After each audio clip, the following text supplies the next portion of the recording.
चल boys, the next one आइसोमेरिझम. आपण अभ्यासतोय आइसोमेरिझम. Isomerism, it means the property of an organic compounds to have the same molecular formula but the different structural formulae with the different properties is known as the isomerism. Correct. And the compounds which shows this property that are known as the isomers. Correct. So हे आपण अभ्यासलं last period पर्यंत, बरोबर. आणि मग आपण पाहिलं पहा की आयसोमेरिझमचं असणारं classification. Mainly isomerism can classify in two categories. In that, the one is the structural isomerism and another one is the stereoisomerism. So boys, structural isomerism मध्ये आपण चेन आणि पोझिशन आयसोमेरिझम आपण ऑलरेडी अभ्यासलेलं आहे. Now the next one and that is the functional isomerism. Functional म्हणजे काय रे मग? याच्या नावामध्ये चाललं पहा. Functional simply boys that the functional group isomerism. हे कोणतं आयसोमेरिझम आहे? Functional group isomerism. हे बघ, आता प्रश्न असा पडेल की या ठिकाणी वेगळे मॉलिक्युल्स घ्यायचे, त्यांचे वेगवेगळे फंक्शनल ग्रुप्स असणार, म्हणजेच ते डिफरंट कंपाऊंड्स असणार, बरोबर. बट बॉयज असं नाहीये.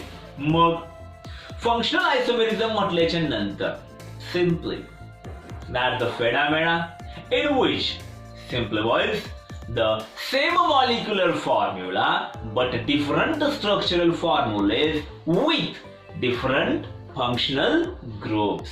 एकच मॉलिक्युलर फॉर्म्युला आहे, ओके, परंतु त्याचे दोन वेगवेगळे स्ट्रक्चर्स तयार होतील आणि त्यांचे फंक्शनल ग्रुप सुद्धा कसे असतील? Different functional groups. And that phenomena is non as the functional group isomerism or simply the functional isomerism. Okay, चला बरं, मग आपण काय करूयात, हे फंक्शनल आयसोमेरिझम लक्षात घेण्यासाठी आपण एक सिंपल फॉर्म्युला या ठिकाणी पाहू. बॉयज, समजा आपण एक फॉर्म्युला जर घेतला, molecular formula, and that is C3H6O. हा आहे आपला एक मॉलिक्युलर फॉर्म्युला C3H6O. ओके, बर. मग आपण यांचे different structures with the different functional groups आपण ड्रॉ करूयात. In that the first is CH3 C double bond O CH3 and another one is CH3 CH2 C double bond O H, that's the CHO. एक काम करा बरं, check करा how many carbon atoms. 3 1 2 3 आहेत. Hydrogen 3 आणि 3 6 आहेत. इकडे 3 carbon, 3 आणि 2 5 आणि 6 हायड्रोजन, राईट. बट बॉयज, यामध्ये हा जो फंक्शनल ग्रुप आहे हा कार्बोनिल आणि हा आहे आपला कार्बोनिल ग्रुप आहे, परंतु हा अल्डिहाइडिक ग्रुप आहे. कोणता ग्रुप आहे? Aldehydic. It means boys C3H6O याच्यापासून आपण दोन डिफरंट स्ट्रक्चर्स तयार केले. या दोन्ही स्ट्रक्चर्सचे फंक्शनल ग्रुप्स कसे आहेत? डिफरंट फंक्शनल ग्रुप्स आहेत. परंतु मॉलिक्युलर फॉर्म्युला मात्र कसं आहे? सेमच आहे ना, C3H6O. It means that's the same molecular formula but different structural formulas with functional group. They are known as the functional group isomerism. And boys, these examples are the functional isomers. These examples are the functional isomers. यांना कोणते आयसोमर्स म्हणू आपण? Functional आयसोमर्स. म्हणजे याचं नाव काय? हा आहे पहा आपला ऍसिटोन. And this one is acetaldehyde. acetaldehyde म्हणजे हा प्रोपॅनोन आणि हा प्रोपॅनॉल. प्रोपॅनोन याचं आयुर्वेदनुसार काय नाव होतं? 2 नंबरवरती आहे, म्हणजे हा होतो 2 प्रोपॅनोन आणि हा आहे propanol. So boys, we can say that aldehydes and the ketones are the functional isomers of each other. Aldehydes आणि ketones हे काय आहेत? हे दोघेही एकमेकांचे फंक्शनल आयसोमर्स आहेत. म्हणजे एकाच मॉलिक्युलर फॉर्म्युल्यापासून आपण अल्डिहाइड सुद्धा ड्रॉ करू शकतो आणि त्याचबरोबर कीटोनही आपण ड्रॉ करू शकतो. ओके, बट महत्वाचं काय आहे माहितीये? तुमच्यापैकी एखादं मला चॅलेंज करत सर, तुम्ही म्हणताय ना की आपण एखाद्या मॉलिक्युलर फॉर्म्युल्यापासून अल्डिहाइड आणि कीटोन दोन्ही ड्रॉ करू शकतो म्हणून. मग तुम्ही मला चॅलेंज कराल की सर फॉर्मॅल्डिहाइड पासून कीटोन ड्रॉ करून दाखवा म्हणून. अगदी बरोबर, होणार नाही. मग काय लक्षात घ्यायचं? Just molecular formula having the 3 carbon atoms. असा मॉलिक्युलर फॉर्म्युला निवडा तुम्ही की ज्याच्यामध्ये मिनिमम किती कार्बनचे ॲटम्स असतील? 3 पेक्षा जर कमी असतील, 1 किंवा 2 कार्बन्स असतील ना, तर तो कीटोन शो करत नाही. कारण कीटोन फॅमिली मधला सर्वात लोएस्ट मेंबर हाच आहे ज्याच्याकडे 3 कार्बन्स आहेत. बरोबर. सो बॉयज लक्षात घ्या, more than the 3 carbon atoms, 3 किंवा 3 पेक्षा जास्त कार्बन ॲटम्स असणारा मॉलिक्यूल काय शो करतो? Aldehydes as well as ketones, and they are the functional isomers of each other. Okay, best. Boys, एक काम करू आपण. मी तुम्हाला एक छोटस एक्झाम्पल देतोय आणखी एक. ओके, एक मॉलिक्युलर फॉर्म्युला मी तुमच्या समोर फळ्यावरती मांडणार. तुम्हाला काय करायचंय? त्याचे फंक्शनल ग्रुप्स म्हणजे फंक्शनल आयसोमर्स तुम्हाला मिळवायचे. असं नाहीये की ते दिलेले एक्झाम्पल म्हणजे अल्डिहाइड्स आणि कीटोन्सच असेल. ओके, ते दुसरंही कोणतं असू शकतं ते तुम्हाला आयडेंटिफाय करायचं आहे. राईट. सो पहा रे बघ, सिंपल देतो मी तुम्हाला. C2H6O, C2H6O. हा C3H6 आहे रे. त्याचं हेच मांडून मला दाखवाल तुम्ही, चालणार नाही. C2H6O. सो बॉयज, याचेही 2 फंक्शनल आयसोमर्स आपल्याला फॉर्म करता येतील. सो याचं फंक्शनल आयसोमर्स तुम्हाला तयार करायचे आहेत, मांडायचे आहेत. Okay boys, best. नाउ चला, हे झालं फंक्शनल ग्रुप आयसोमेरिझम. आता काय आहे मग नेक्स्ट वन यातलं? That is the metamerism. काय आहे? मेटामेरिझम. मग मेटामेरिझम काय असतं नेमकं? What about the metamerism? पहा,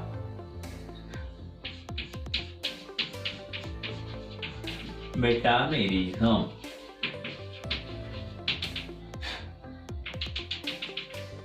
बॉयज, मेटामेरिझम लक्षात घेत असताना याला व्यवस्थित समजून घेण्यासाठी आपण एक इथरचं एक्झाम्पल घेऊ. कशाचं एक्झाम्पल? इथर. म्हणजे मॉलिक्युलर फॉर्म्युला सेमच असेल, मॉलिक्युलर फॉर्म्युला सेम असेल, परंतु स्ट्रक्चरल फॉर्म्युले मात्र डिफरंट. परंतु इथं जे स्ट्रक्चरल फॉर्म्युलेज आपण म्हणतोय ना, in that the different alkyl groups are present on the either sides of that functional group. जसं पहा बरं, इकडे आपण काय करू? एक जनरल एक्झाम्पल म्हणजे आपण आता म्हटल्याप्रमाणे आपण इथर आपण लक्षात घेऊ. इथर एक फॉर्म्युला पहा, C4H10O. राईट. हा एक मॉलिक्युलर फॉर्म्युला आपण घेतलेला आहे. याच्यापासून आपण 2 डिफरंट स्ट्रक्चर्स ड्रॉ करू. First CH3O, CH2CH3 and second one structure C2H5O, C2H5. व्यवस्थित चेक करा बॉयज. यामध्ये 1 2 3 4 कार्बन्स आहेत, 3 आणि 5 आणि 7 आणि 3 10 हायड्रोजन्स आहेत आणि एक टकला आहे. In this 4 carbon, 10 hydrogens and 1 oxygen. Same molecular formula but the different structural formulas.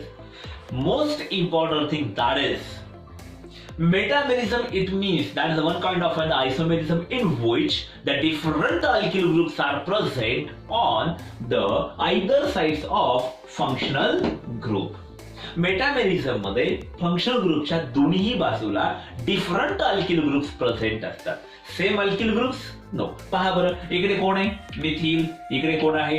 N propyl. बरोबर. आणि याचं स्ट्रक्चर ड्रॉ केलं आपण, तेवढ्याच कार्बनचं. इथं मात्र दोन्हीही डाय इथिल. म्हणजे पहा, एका बाजूला मिथिल प्रोपिल, इकडे मात्र इथिल. सो बॉयज, आपण अशा पद्धतीनं जे स्ट्रक्चर्स ड्रॉ करतोय ना, these are simply the examples of the metamerism and these are the metamers. Okay, याचं नाव काय होईल रे? याचं नाव असेल 1-methoxy प्रोपेन. बरोबर. आणि हा काय असेल रे? Ethoxy ethane. Correct. Okay, ethoxy ethane. So तुम्हाला तर वाटत असेल ना की सर मग इथं कसे का दोन सारखे आहेत? बॉईज, पण सेम मॉलिक्युलर फॉर्म्युला वरती पण आहे. याच्यामध्ये सेम आहेत का? म्हणजे तुम्हाला थोडक्यात त्या दोन्ही स्ट्रक्चर्सचा विचार करायचा आहे. करेक्ट. याचा आणि याचा. यामध्ये मिथिल आणि प्रोपिल आहे, जिथं मात्र दोन्ही ठिकाणी इथिल प्रेझेंट आहे. So this is the metamerism. Okay, and its examples are the metamers. Okay, so boys, हे झालं आपलं स्ट्रक्चरल आयसोमेरिझम. काय होतं हे? Structural isomerism. करेक्ट.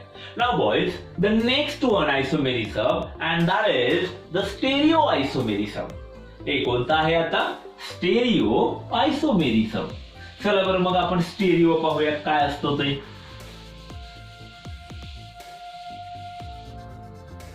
हे स्टेरिओ आयसोमेरिझम तुम्हाला दिसतं ना? या स्टेरिओ आयसोमेरिझम मध्ये जो फर्स्ट आहे यातला प्रकार म्हणजे स्टेरिओ आयसोमेरिझमचं फर्दर क्लासिफिकेशन आहे दोन पार्ट्स मध्ये. कोणकोणता? एक जॉमेट्रिकल आणि दुसरा ऑप्टिकल. जॉमेट्रिकल आणि ऑप्टिकल. ओके, चला मला जॉमेट्रिकल आपण यातलं लक्षात घेऊ.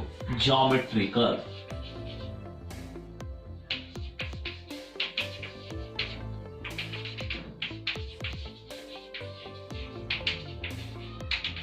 या जॉमेट्रिकल आयसोमेरिझम मध्ये सिम्पली जॉमेट्री म्हणजे स्ट्रक्चर आलं. एक जॉमेट्रिकल शेप त्या ठिकाणी प्रेझेंट आहे. काय आहे जॉमेट्रिकल शेप आपल्याला मांडायचा आहे. चला रे मग जॉमेट्रिकल आयसोमेरिझम लक्षात घेण्याच्या अगोदर आपण याचे एक्झाम्पल्स ड्रॉ करून घेऊयात. म्हणजे एक्झाम्पल्स थ्रू आपली अंडरस्टँडिंग प्रॉपरली होईल. ओके, पहा बरं मग. चला आपण एक्झाम्पल्स या ठिकाणी ड्रॉ करूया. First C double bond O. Okay, CH3 H CH3H. Okay, another one structure.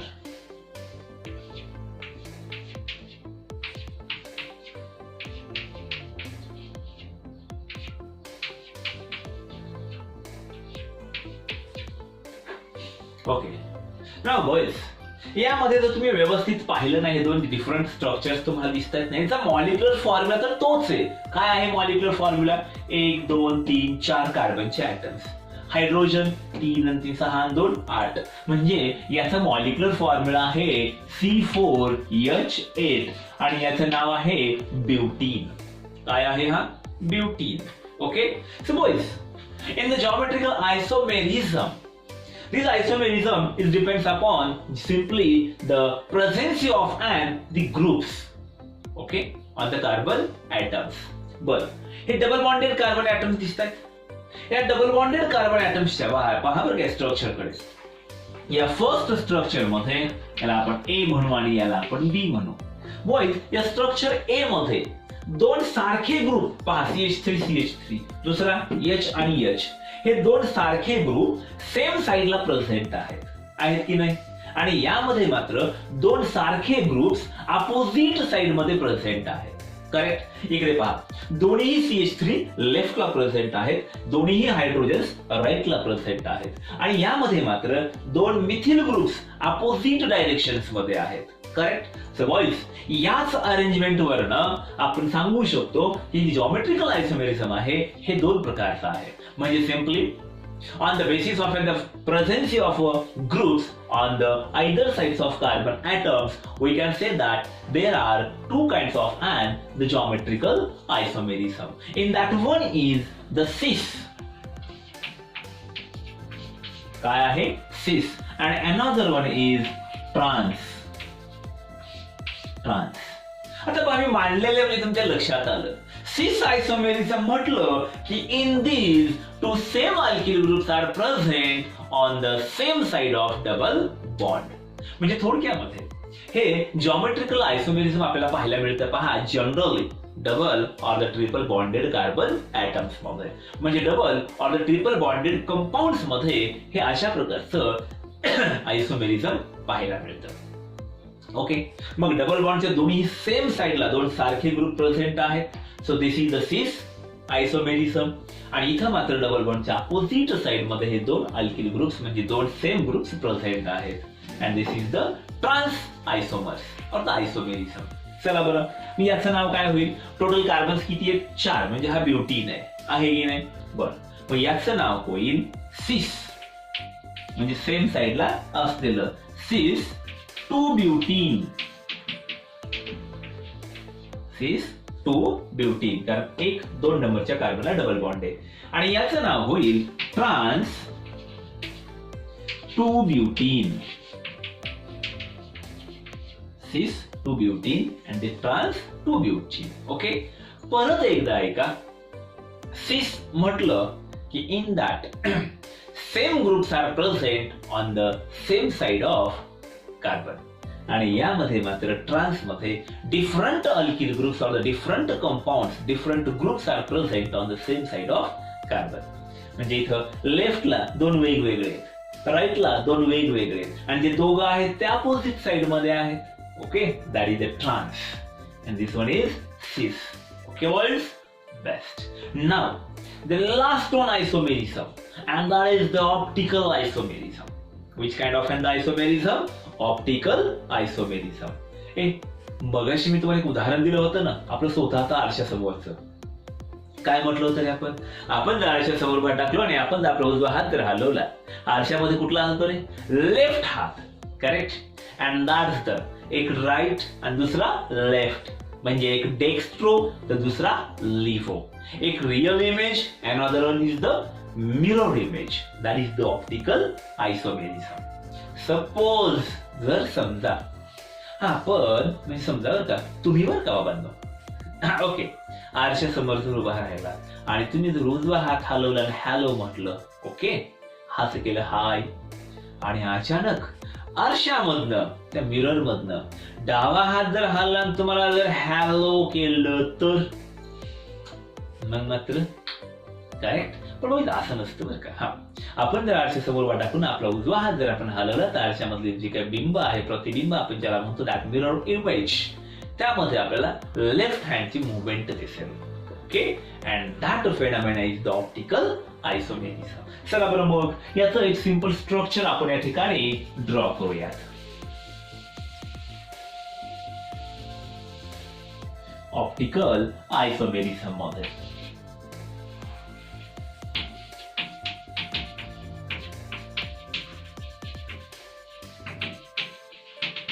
एक मॉलिक्युलर फॉर्म्युला, सपोज एक स्ट्रक्चर आपण ड्रॉ करू, COH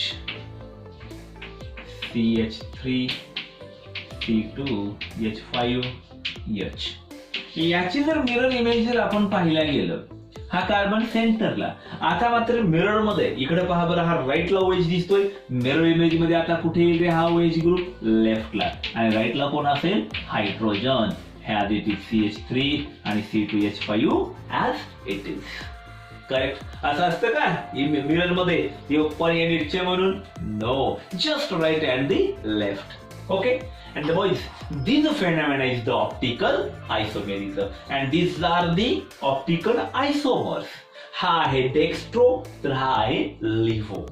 हा कोण आहे? Dextro, and this one is the लिव्हो. So boys, this is the optical isomerism. Okay, good. बरं बाळांनो, तुम्हाला तर असं विचारलं की आयसोमेरिझम म्हणजे आयसोमर्स कॅल्क्युलेट करण्याचा, मांडण्याचा एखादा स्पेसिफिक फॉर्म्युला आहे का? या ऑप्टिकल आयसोमेरिझम साठी तरी फॉर्म्युला आहे, ऑप्टिकल साठी ते आपण नंतर पाहणार आहोतच. परंतु जनरली अल्केन्स असतील, अल्किन्स असतील किंवा कुठल्याही प्रकारचे कंपाऊंड्स असतील, या हायड्रोकार्बन्स मध्ये आपल्याला आयसोमेरिझम मांडण्याचा, कॅल्क्युलेट करण्याचा असा कोणताही स्पेसिफिक फॉर्म्युला नाहीये. ओके, उलट असं आहे पहा, जसं कार्बनची संख्या वाढत जाईल ना तसे त्याचे आयसोमर्स म्हणजे त्याचे डिफरंट स्ट्रक्चर सुद्धा वाढत जातात. ओके. आणि या व्हिडिओमध्ये सर्वात शेवटी लास्टला आपण तो जो चार्ट म्हटलं तुम्हाला आता की कार्बन जशी कार्बनची संख्या वाढते तशी त्याची आयसोमर सुद्धा वाढतात.